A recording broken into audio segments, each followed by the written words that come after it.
રાજકોટની તદ્દન નજીક ડેસ્ટિનેશન વેડિંગ માટે ઉત્તમ જગ્યા, જ્યાં એક જ જગ્યા ઉપર બે વિશાળ પાર્ટી લોન્જ છે જે 1000 પેક્સ અને 3000 પેક્સની કેપેસિટી ધરાવે છે.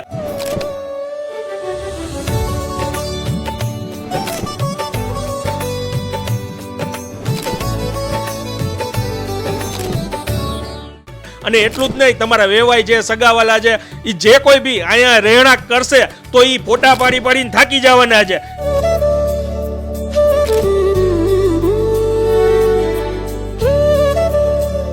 જ્યાં હું વાત કરી રહ્યો છું એમ ફાર્મની, જ્યાં તમે પુલ સાઈડ હલ્દી પણ કરી શકો છો અને એક જ જગ્યા ઉપર ગીર, રાજસ્થાન અને સફેદ રણની મજા લઈ શકો છો. તો હવે તમે લોકો રાહ શેની જોવો છો? જગ્યા એકદમ વિશાળ છે, લિમિટેડ ડેટ્સ હોય છે, વહેલા તે પહેલા બુકિંગ કરાવી લેજો. એડ્રેસ અત્યારે સ્ક્રીન ઉપર લખાઈને આવે છે, છતાં બી તમને કહી દઉં, રાજકોટમાં કુવાડવા પાસે આ જગ્યા આવેલી છે. નામ તો તમે સાંભળેલું જ હશે, એમ ફાર્મ. રીલને શેર કરી દેજો તમારા વેવાય સુધી.